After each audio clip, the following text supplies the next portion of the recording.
मुल्क भर में आई लव मोहम्मद के तहत एहतजाज का सिलसिला जारी है और कानपुर में आई लव मोहम्मद के पोस्ट लगाने पर दर्ज हुई एफआईआर की मुखालफत और मजम्मत की जा रही है। साथ ही उम्मत मुस्लिमा मुख्तलिफ शहरों में इसको लेकर एहतजाज भी कर रहे हैं और हजरत मोहम्मद मुस्तफ़ा सल्लल्लाहु अलैहि वसल्लम से मोहब्बत और अकीदे का इजहार किया जा रहा है।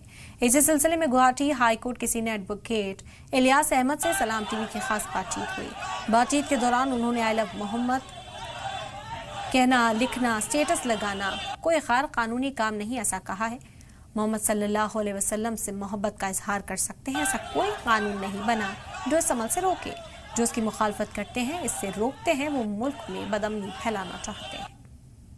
आई लव मोहम्मद लिखने को लेकर सोशल मीडिया में जो कानपुर में एक घटना सामने आ रही है, उस पर कानून क्या कहते हैं, एडवोकेट इलियास अहमद से हम बातचीत के दौरान जानकारी लेते हैं। जी देखिए, अभी कुछ भी काम मुसलमान करे उसको ऊपर जो है टारगेट किया जाता है। देखिए, जो है हम लोग का कॉन्स्टिट्यूशन है, भारत का संविधान है, वो हर किसी को, हर धर्म के व्यक्ति को खुद के धर्म को प्रोपगेट करना, प्रैक्टिस करना वो अलाउ करते हैं और विविधता में विश्वास रखते हैं भारत की संविधान। और इसी विविधता को जो है ख़त्म करने की कोशिश जो है चल रही है। और जो इसमें जो है सरकार पूरी तरह से, यूपी सरकार हो